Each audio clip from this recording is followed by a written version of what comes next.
تو دادائزم اب یہیں سے دیکھیے اس کے اندر سمبل بھی ہیں، یہاں سے علامت پیدا ہو جاتی ہے، اور یہ جو علامت نگاری ہے یہ پوری یہاں سے بھی شروع ہوتی ہے، اور علامت نگاری کا جو پورا رجحان ہے اس کے لیے پھر تیسرا آدمی میں کہوں گا، یہاں تک میں آگے اس کے بنا نہیں بنے گی بات، یعنی فرائڈ۔ جب ہم یہ ماڈرنزم کی بات کریں گے نا یہ، تو اس کے اندر ہی فرائڈ کا رول بھی ہے، اور فرائڈ نے اشرف المخلوقات ہونے کے تصور پہ پھر ٹھیس لگائی جو اس سے کم نہیں ہے، ڈارون اور ہربرٹ اسپینسر اور نیٹشے کے تصور سے کم نہیں ہے، مگر بالکل دوسری نوعیت کی ہے۔ اور وہ نوعیت اس نے یہ ہے کہ وہ تھا ماہر نفسیات، اس نے انسان کا نفسیاتی مطالعہ کر کے وہ اس نتیجے کے اوپر پہنچا کہ انسان کا جو دماغ ہے وہ 3 چیمبرز میں بیٹھا ہوا ہے، دماغ نہیں بلکہ ذہن، ناٹ برین بٹ مائنڈ، یعنی اس کا شعور۔ ایک تو وہ شعور جس کو کانشیس کہتے ہیں ہم، جو مطلب جس میں ہم جاگ رہے ہیں، اور آپ مجھ سے بات کر رہے ہیں، میں آپ سے بات کر رہا ہوں، جس میں پنکھا دیکھ رہا ہوں چلتا ہوا، میں دیوار دیکھ رہا ہوں چلتا ہوا، میں مطلب دیوار پہ چھپکلی دیکھ رہا ہوں چلتے ہوئے، میں کھڑکی دیکھ رہا ہوں، میں کھڑکی سے باہر پیڑ دیکھ رہا ہوں۔ اور ایک اس نے کہا کہ سب کانشیس ہے، جب ہم سو رہے ہوتے ہیں لیکن پھر بھی جاگ رہے ہوتے ہیں، چونکہ ایک نیند تو وہ ہوتی ہے جس نیند سے اٹھنے کے بعد ہمیں یہ معلوم ہو کہ کیا ہم زندہ تھے کہ مر گئے، ایسا لگے کہ نیا جنم ہم نے لیا۔ ایسی نیند مشکل سے آتی ہے، بہت مشکل سے آتی ہے، جن کو آتی ہے وہ بہت خوش قسمت ہیں۔ سونے والوں کو زیادہ تر خواب آتے ہیں، یہ اور بات کہ خواب ان کو یاد رہے نہ رہے، تو خواب میں بھی ایک زندگی چل رہی ہوتی ہے۔ تو میں ہمیشہ خواب میں بتائی گئی زندگی کو ایک زائد زندگی کا نام دیتا ہوں، ایک تو، لیکن ہم لوگ اس کو بھی مانتے ہیں یہی لائف ہے۔ نہیں، جو خواب میں تم دیکھ رہے ہو وہ تمہارا ذہن کام کر رہا تھا، تمہارے جذبات احساسات سب خواب میں بھی تھے۔ بھئی خواب میں تو ایسے ایسے بھیانک سپنے لوگوں کو آئے کہ ان کا ہارٹ فیل ہو گیا، نائٹ میئر جس کو کابوس کہتے ہیں۔ تو خواب میں جو کچھ آپ نے دیکھا اس وقت تو وہ آپ کی حقیقت تھی، جاگنے کے بعد آپ نے کہا کہ ارے یہ تو خواب تھا، لیکن جب تک آپ خواب دیکھ رہے تھے اس وقت تک تو آپ نے کبھی نہیں سوچا کہ یہ خواب تھا۔ اسی لیے خواب سے جاگنے کے بعد آپ کے اوپر خواب کے اچھے یا برے اثرات، اگر اچھا خواب آپ نے دیکھا ہے تو بڑا اچھا اثر ہوتا ہے، بھی رات میں نے خواب میں ندیاں دیکھیں، پہاڑ دیکھے، پرندے دیکھے، اور میں بڑا خوش تھا، آپ کو بڑا اچھا لگتا ہے۔ اور آپ کہتے ہیں رات میں نے خواب میں سانپ دیکھے، اور میں نے آگ لگتی ہوئی دیکھی، اور میرے پیچھے پیچھے کوئی لگا ہوا تھا، میں نے خواب میں بھوت دیکھا، میں نے، اس کا اثر تھوڑی دیر تک رہتا ہے آپ کے اوپر۔ یہ سب کانشیس کی اسٹیٹ ہے، تحت الشعور کی۔ اور تیسرا اس نے کہا جو سب سے بھیانک ہے وہ انکانشیس، لاشعور۔ اور لاشعور کو اس نے یہ کہا کہ انسان کی جو شخصیت ہے نا، یہ جو اس نے فرائڈ نے انسان کی شخصیت ہی کو ان 3 چیپٹر میں، ان 3 چیمبرز میں بانٹا ہے، چیپٹر کہیے یا چیمبر کہیے۔ تو اس نے کہا کہ جو بڑا چیپٹر ہے انسان کی زندگی کا یا شخصیت کا وہ لاشعور ہے۔ میں نے کہا شعور تو بہت چھوٹا ہے، کیونکہ شعور اور تحت الشعور دونوں کے ساتھ ساتھ لاشعور کی کار فرمائی جاری رہتی ہے۔ یعنی اس وقت بھی جب ہم شعور کی دنیا میں جینے کا اپنے آپ کو مطلب وہ دے رہے ہیں کہ تسلی کہ ہم تو جاگ رہے ہیں یا ہم تو شعوری زندگی جی رہے ہیں، اس میں بھی شعوری زندگی جینے کے پیچھے لاشعوری زندگی کا فورس شامل ہوتا ہے، اسی کا پش شامل ہوتا ہے، لاشعوری زندگی جینے کا فورس شامل ہوتا ہے۔ لاشعوری زندگی جینے کا میں نے بار بار کہا کہ وہی آگے آپ کو ڈھکیلتا ہے کسی کام کو کرنے کے لیے، آپ کو پتہ بھی نہیں ہوتا ہے۔ تو اس میں جو لاشعوری زندگی، اس نے کہا کہ یہ ایک برف کا تودہ ہے جو سمندر پہ تیر رہا ہے، جس کے بارے میں سائنٹیفک فیکٹ یہ ہے کہ اس کا ایک پارٹ آپ کو نظر آتا ہے اور 9 پارٹ پانی کے نیچے ہوتے ہیں۔ تو اسی طرح انسانی شخصیت کو جتنا آپ جاننے کا دعویٰ کرتے ہیں وہ محض ایک ہے، 9 پارٹ تو چھپے ہوئے ہیں اندھکار میں، ڈارک میں، اس کو آپ پتہ نہیں، وہ آپ کا انکانشیس ہے، اس کو پورا انکانشیس کو کوئی نہیں جان سکتا۔ سائیکو انالیسس کر کے کچھ اس کا سراغ لگایا جا سکتا ہے، وہ بھی ماہر نفسیات۔ تو لاشعور میں اس نے کہا کہ ایک سب سے زیادہ کیا ہے کہ لاشعور میں ہماری وہ دبی ہوئی خواہشات ہوتی ہیں جو ہمیں معلوم ہے کہ ہماری سوسائٹی میں اور اس ہماری اخلاقی دنیا میں وہ سوسائٹی وہ ہماری خواہشات کبھی پوری نہیں ہو سکیں گی۔ وہ دبی ہوئی جو خواہشات ہوتی ہیں وہ سب ارریشنل ہیں۔ ارریشنل یعنی ان میں کہیں وہ بالکل اندھی اور جنگلی جبلتیں ہیں جو ہم پورا کرنا چاہتے ہیں لیکن پورا نہیں کر سکتے۔ اس میں سب سے زیادہ جنسی جو جنسی خواہشات ہیں جن کو پورا کرنے کا ہمارا سماج، ہماری سوسائٹی، ہماری تہذیب، ہمارا کلچر، ہمارا مذہب ایک راستہ بتاتا ہے۔ اگر وہ راستہ پورا نہیں ہوا ہے تو وہ ساری خواہشات پوری نہیں ہو سکتی۔ کھانا پینا ہر چیز میں، کون آدمی ہے جو مالدار نہیں بننا چاہتا؟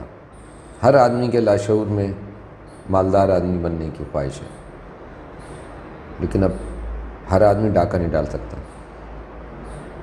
اور جو ڈاکہ ڈال بھی رہے ہیں ایون ان کا بھی لاشعور کم کر رہا ہے، تو وہ بھی جواز پیش کر رہے ہیں ڈاکہ ڈالنے کا۔ بنا جواز پیش کرے ہوئے آپ کوئی خواہش جو ہے اپنی وہ پوری نہیں کر سکتے۔ آپ طاقت پانا چاہتے ہیں، کون ہے جو ملک کا پرائم منسٹر نہیں بننا چاہتا؟ لیکن یہ خواہش اندر ہے، شعوری طور پہ ہم نہیں چاہتے۔ ہمیں شعوری طور پہ اس کا بالکل احساس نہیں ہے کہ ہم مطلب کسی ملک کے جو ہیں وہ سب سے بڑے حاکم اعلیٰ ہوں، لیکن چونکہ جو ول ٹو پاور ہے نا، وہی جو نیٹشے نے کہا تھا، وہ ول ٹو پاور مطلب کسی طرح وہ پانے کی جو خواہشات ہیں وہ انسان کے ذہن کے اندر، طاقت کی اور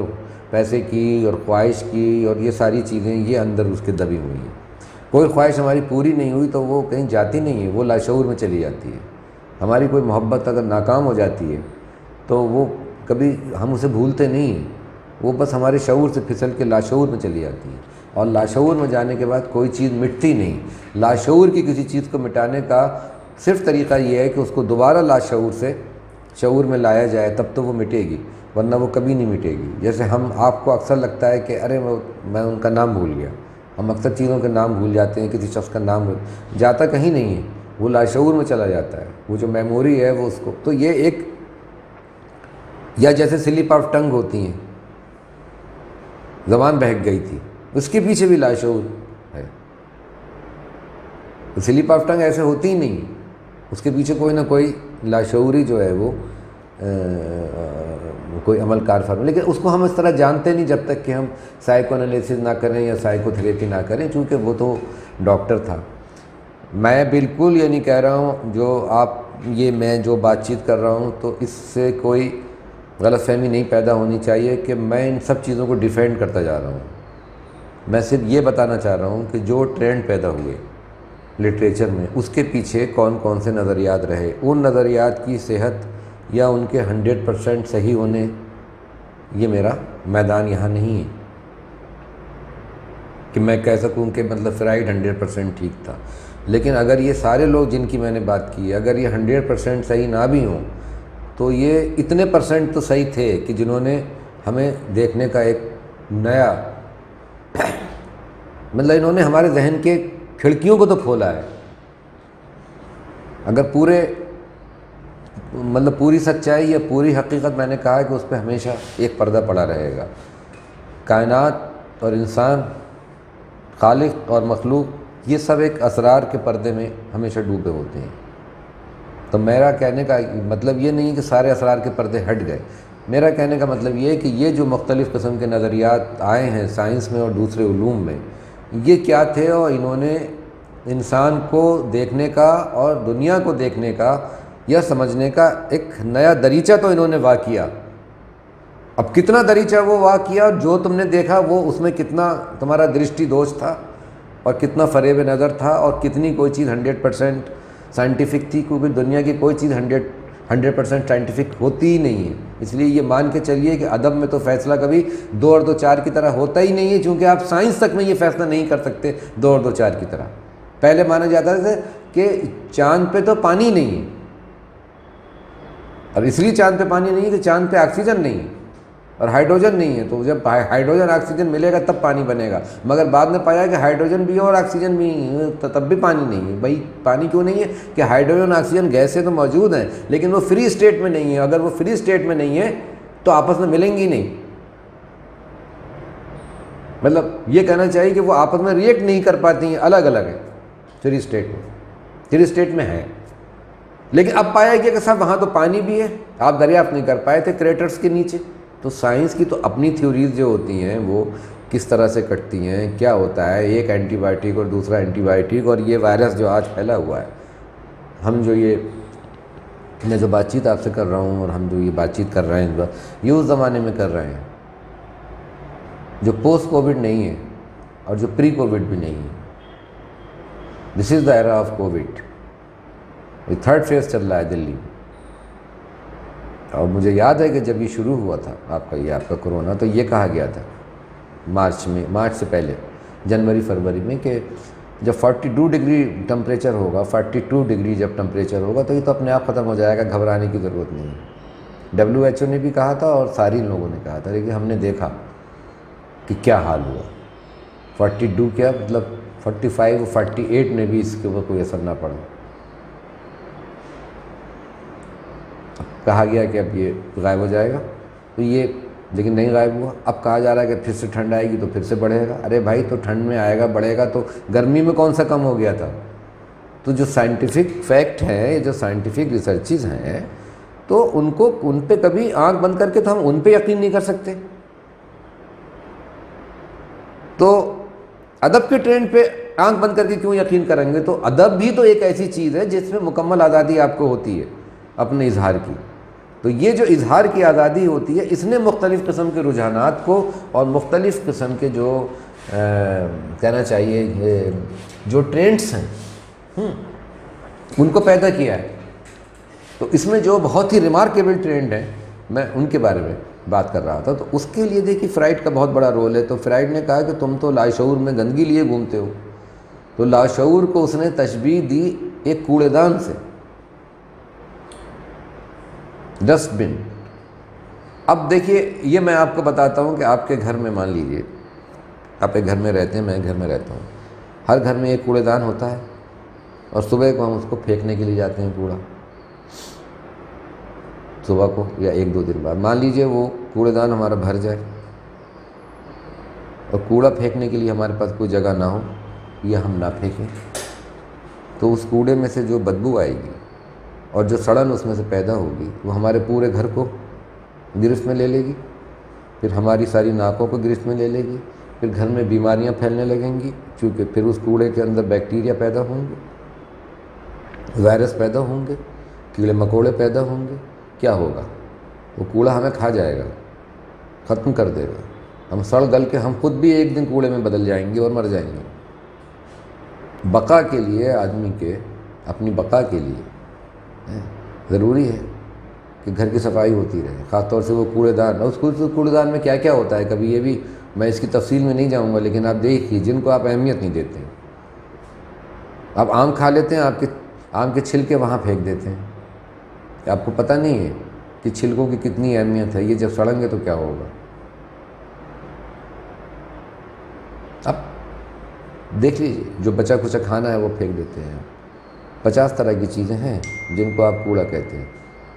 لیکن وہ کوڑا جو ہے وہ اگر آپ کے اندر ہی رہے تو، یعنی اگر وہ کوڑا آپ کے اپنے گھر میں ہی رہے، آپ کے کچن میں ہی رہے تو پھر کیا ہوگا؟ تو اس نے کہا یہ جو دبی ہوئی خواہشات ہیں آپ کے لاشعور کے اندر، اب بڑی ظالمانہ خواہش ہیں، کہیں کہیں کسی کو مار ڈالنے کی خواہش ہے، قتل کرنے کی خواہش ہے، سامنے مل رہے ہیں، منافقت ہے ہماری، ہاں بھائی تم تو ہمارے دوست ہو، دراصل ہم اس سے نفرت کرتے ہیں، ایک دوسرے کی ترقی سے جل رہے ہیں لیکن منہ پہ نہیں کہہ رہے ہیں۔ تو یہ جو منافقت کی دنیا، تو وہ جو کچھ لاشعور میں ہے نا وہ پھر ہمیں بیمار ڈالتا ہے۔ وہ دبی ہوئی خواہشیں جو پوری نہیں ہوتی ہیں تو ہمیں ڈپریشن، ٹینشن، فرسٹریشن، پاگل پن تک پہنچ سکتے ہیں۔ دبی ہوئی خواہشیں منہ سے کہہ نہیں پا رہے ہیں۔ ہسٹیریا ایک بیماری ہوتی ہے، ہسٹیریا، وہ سب اعصابی بیماریاں ہیں، یہ سب اسی سے پیدا ہوتی ہیں اور اس کا ریزن ہم نہیں جانتے۔ اور چونکہ آدمی کے ذہن میں جو کچھ ہوتا ہے اس کا اثر جسم پہ پڑتا ہے، تو کبھی کبھی تو پھر یہ صورتحال پیدا ہو جاتی ہے کہ آدمی کو لگتا ہے کہ میرا جسم ہی کام نہیں کر رہا ہے، جبکہ جسم بالکل صحت مند ہے اس کا، لیکن معلوم ہوا کہ مجھے تو صبح اٹھ نہیں پا رہا ہے، کوئی انرجی اپنے اندر نہیں پا رہا ہے، ہر وقت سر میں درد ہو رہا ہے، کبھی جسم کے کسی حصے میں درد ہو رہا ہے، الٹیاں ہو رہی ہیں، ڈاکٹر دیکھ رہے ہیں، ڈاکٹر دیکھ رہے ہیں، جو بھی فزیکل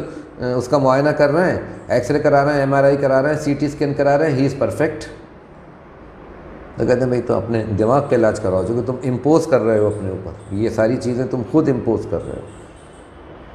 تو یہ آبسیسو کمپلسیو ڈیزیز جو پیدا ہو جاتی ہیں، مطلب اس طرح کی۔ اصل میں بات یہ ہے کہ اس میں سے ایک موضوع کے اوپر جو ہے نا وہ 2-2 3-3 گھنٹے بات کرنے کی ہے، اس لیے میں اس کو جو ہوں وہ سویپنگ مطلب ریمارک کے اندر جو ہے وہ میں لے، تو یہ ساری چیزیں اس نے کہا کہ کیسے باہر نکلیں گی آپ کی، وہ تحت الشعور کے ذریعے نکلیں گی کہ خواب کے اندر جو ہے وہ اکثر آپ اپنی خواہشات پوری کرتے ہیں، لیکن خواب میں ڈائریکٹ خواہشات آپ پوری نہیں کر سکتے، چونکہ یہ تحت الشعور جو ہے وہ سینسر کا کام کرتا ہے۔ سینسر کیا چیز ہے؟ جو ایک کوڑا لیے کھڑا ہے کہ اگر تم تہذیبی اعتبار سے چلے تو چلے، ادھر آئے تو آئے، جو تمہارے پاس مورل کوڈ ہونا چاہیے، جیسے آپ جامعہ کے اندر اگر آ رہے ہیں تو جامعہ کا گیٹ پہ جو کھڑا ہوا گارڈ صاحب کھڑے ہیں نا، وہ گارڈ صاحب سے کہیں گے کہ have you a valid I D card, اگر وہ ویلڈ آئی ڈی کارڈ آپ کے پاس نہیں ہے تو آپ کو اندر نہیں آنے دے گا۔ تو خواب میں جب آپ اپنی خواہش پوری کرتے ہیں تحت الشعور کے ذریعے، اس میں دیکھیے میں کسی ڈیٹیل میں نہیں جاؤں گا، سب جانتے ہیں کہ کیسی کیسی خواہشات خواب میں پوری ہوتی ہیں، تو اس کی جو علامتیں ہیں وہ بنائی گئیں، تو وہ آپ کے کوڈس ہیں، تو وہاں سے جو ہے وہ ادب کے اندر ایک علامتی طرز اظہار بھی آ گیا کہ کسی چیز کو علامت کے طور پہ استعمال کرنا۔ اب سانپ ہے وہ جنسی خواہش کی علامت ہے، بلی ہے وہ بھی جنس کی علامت ہے، اب اس طرح کی چیز، کتا ہے تو وہ نفس کی علامت ہے، شیر ہے تو وہ بہادری کی علامت ہے، تو اب اس طرح کی چیزیں اس نے بہت لمبی چوڑی لسٹ دی، اور باقی فرائڈ نے ایسے کچھ کمپلیکسز بیان کیے، جیسے احساس کمتری، احساس برتری، اور اس طرح کے بہت سے اس کے کمپلیکسز ہیں۔ تو یہ فرائڈ، اور پھر اس کے بعد کیا کہتے ہیں، یہ یہاں تک تو فرائڈ تھا، فرائڈ کا شاگرد تھا یونگ نے بھی خواب کی تھیوری دی، مطلب فرائڈ کی تو بہت مشہور کتاب ہے انٹرپریٹیشن آف ڈریمز، آپ کو اسے پڑھنا چاہیے،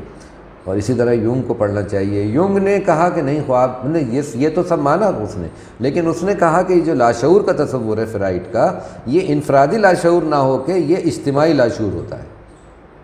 تو انڈیویجول کانشسنس کی تھیوری کو یونگ نے بدل دیا کلیکٹیو کانشسنس کی تھیوری سے، اور اس نے کہا کہ یہ جو دبی خواہشات کی بات ہو رہی ہے یہ اتنی اہم نہیں ہے جتنی کہ یہ ہے کہ آدمی کا آرکیٹائپل کیا اسٹرکچر چلا آ رہا ہے، اس کا جو نسلی کھائیاں ہیں، کس نسل سے تعلق ہے، اور انسان کے اندر اس دور سے، وہ جو قدیم زمانے کا انسان تھا جو غاروں میں رہتا تھا، پیڑوں پہ رہتا تھا، وہ ساری چیزیں اس کے ساتھ ابھی تک چلی آ رہی ہیں، تو یہ دبی ہوئی خواہشیں نہیں ہیں بلکہ وہ جینس کے ذریعے یہاں تک ٹرانسفر کر کے گئی ہیں۔ تو اس طرح کی، اس کے بعد پھر ایڈلر، یہ 3 لوگ بالکل ساتھ ساتھ مانے جاتے ہیں، جیسے آپ کا سب سے پہلے فرائڈ، پھر یونگ اور پھر ایڈلر، ان تینوں نے مل کے، ایڈلر نے احساس کمتری کی تھیوری پہ سب سے زیادہ لکھا، اور ہمارے ایجوکیشن کی فیلڈ میں جو بچوں کو جو پڑھایا جاتا ہے اس میں انفیریٹی کمپلیکس کے بارے میں ایڈلری کی تھیوری پڑھائی جاتی ہے، تو اس نے ہی تو کہا کہ احساس کمتری اور احساس برتری دراصل ایک ہی سکے کے 2 رخ ہیں،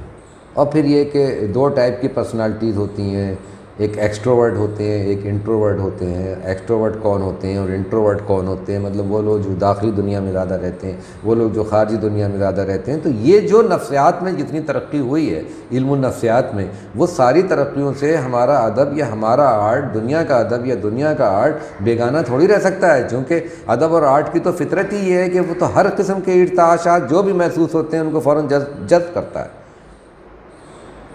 وہ تو میگنیٹ کی طرح ہے، وہ فوراً جذب کرتا ہے کسی بھی چیز کو۔ تب ادب کی سب سے بڑی خاصیت یہ ہے کہ جو کچھ بھی ہو رہا ہوتا ہے چاہے کسی بھی میدان میں ہو، اس تک پہنچنا ہی پہنچنا ہوتا ہے۔ تو اس طرح سے یہ جو اشرف المخلوقات کے پورے تصور پہ یا انسان کے بہت امپورٹنٹ ہونے کے تصور پہ ٹھیس ڈارون سے بھی لگی، ہربرٹ اسپینسر سے بھی لگی، نیٹشے سے بھی لگی، اور فرائڈ کے اس تصور سے بھی ہوئی کہ تم جو اپنے آپ کو بڑا پاک اور صاف اور اخلاقی اعتبار سے بڑا اچھا مان رہے ہو کہ ہم تو بڑے نیک آدمی ہیں، تم نیک ویک آدمی نہیں ہو، تم اپنے لاشعور میں گندگی کی پوٹلی، گندگی کی گٹھریاں لیے گھوم رہے ہو۔ اگر تمہارا لاشعور کھول کے دیکھیں گے تو ہر چیز میں تمہارا کوئی نہ کوئی منافقت ہے۔ تم فقیر کو، کسی غریب کو پیسے بھی دیتے ہو تو اپنی انا کی تسکین کے لیے، اپنے گلٹ کو پورا کرنے کے لیے۔ تم کسی کے لیے جان بھی دیتے ہو تو اس کو یہ دکھانے کے لیے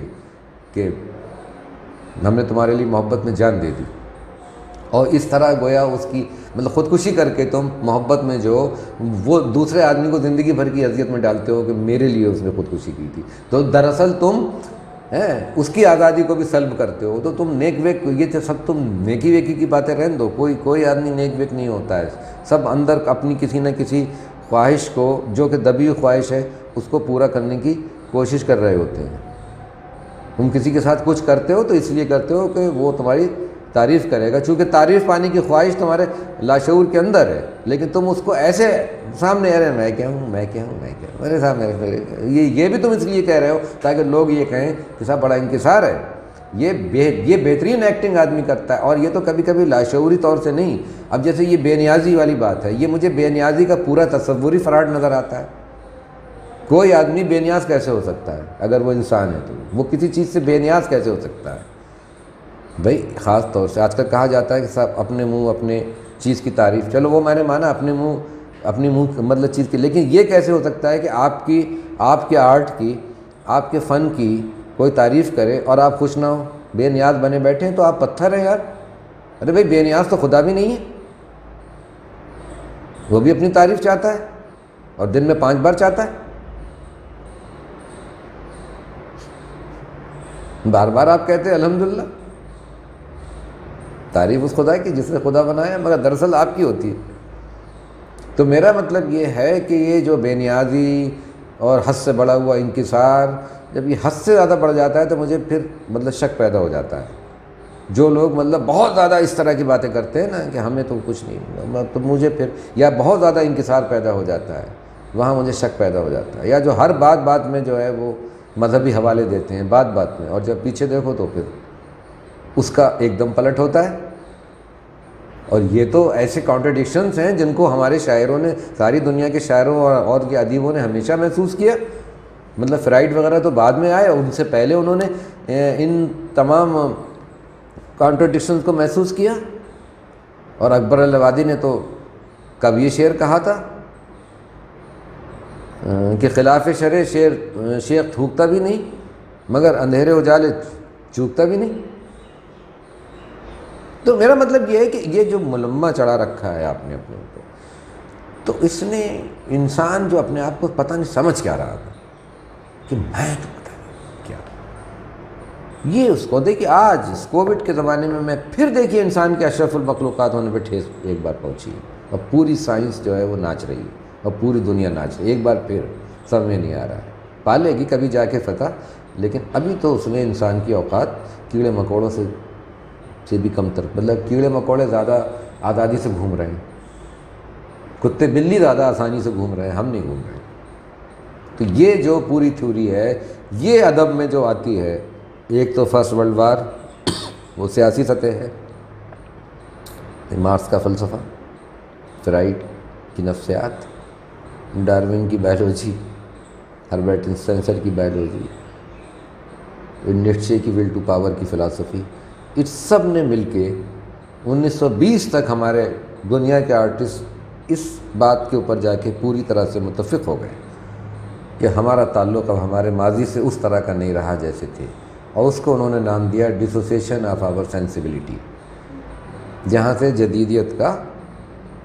آغاز ہوتا ہے کہ ڈسوسیشن آف دا سینسیبلٹی، یعنی اب ہماری جو حسیات ہیں اور جو اب ہمارے جو احساس ہیں اور اب جو ہمارے جذبات ہیں وہ جو پہلے ہوا کرتے تھے، پہلے کے انسانوں کے ہیں، ان سے بالکل مختلف ہو گئے ہیں، وہ سب بکھر گئے ہیں، اس میں بہت انتشار ہے۔ اس لیے دادائزم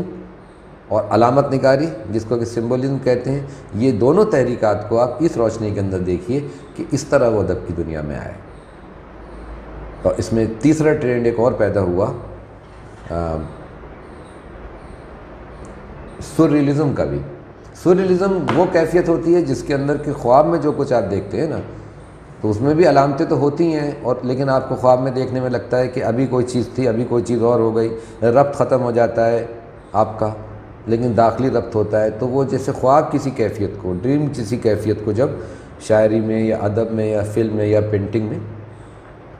جب اس کا اظہار کرنے کی کوشش کی جاتی ہے تو اس کو ہم سورریلزم کہتے ہیں۔ تو علامت نگاری ہے، سورریلزم ہے، یہ جو ساری چیزیں ہیں، پینٹنگ کے اندر بھی ایسا بہت ہوا۔ تو یہ یہاں سے جو ہے وہ جدید جو ہے وہ آپ کے جدید ادب کی جو باقاعدہ جو آپ کی شروعات ہوتی ہے وہ 1921 سے، اور ٹی ایس ایلیٹ کا زمانہ ہے وہ آپ سمجھیے۔ اس کے بعد تو پھر وہی زمانہ کافکا کا ہے، اور پھر تھوڑا بعد کا وہی زمانہ ورجینیا وولف کا ہے، مارسل پروسٹ کا ہے فرانس میں، کافکا کا ہے جرمنی میں، ٹی ایس ایلیٹ کا ہے برٹین میں۔ تو یہ پورا کا پورا جو یہ زمانہ ہے، اس سے بہت پہلے آپ یہ بھی سمجھ لیجئے کہ اس کی نیو وہیں پہ، جب یہ ڈارون وغیرہ کی تو سمبولزم کی بہت بڑی جو نیو تھی وہ پڑ چکی تھی کب جا کے، جب یہاں غالب کی شاعری ہو رہی تھی تو وہاں پہ بودلیر شاعری کر رہا تھا، مطلب فرانس میں۔ تو بودلیر اور آگے چل کے ملارمے کی ہیں، یہ سارے ٹرینڈ پہلے ہی سے موجود تھے۔ اس لیے میرا مطلب کہنے کا یعنی سمبولزم وہاں موجود تھی۔ تو کہنے کا مطلب یہ ہے کہ چیزیں ادب کے اندر ایسا نہیں ہوتا ہے کہ بالکل محتاج ہوتی ہیں، وہ اسلوب کی سطح پہ انفرادی طور پہ بھی آ سکتی ہیں، جیسا کہ میں نے ملارمے اور بودلیر کی بات کی، لیکن جب وہ ایک تحریک کی شکل میں آتی ہیں، جب وہ ایک ٹرینڈ کی شکل میں آتی ہے، اس کے پیچھے کوئی واقعہ، کوئی بہت بڑا حادثہ، کوئی سانحہ ہوتا ہے۔ لہذا یہ جو ٹرینڈ جو تھا ملارمے کا اور بودلیر والا، یہ ٹرینڈ جو تھا یہ اس کو پوری طرح سے یہ جو پنپا وہ یہ 20ویں صدی کی جو شروعاتی جو دہائیاں، اور خاص طور سے میں تو مانتا ہوں 1918 کے بعد وہ جو 18 سے لے کے جو 21 کے بیچ کا جو فرسٹ ورلڈ وار ہے اس دور۔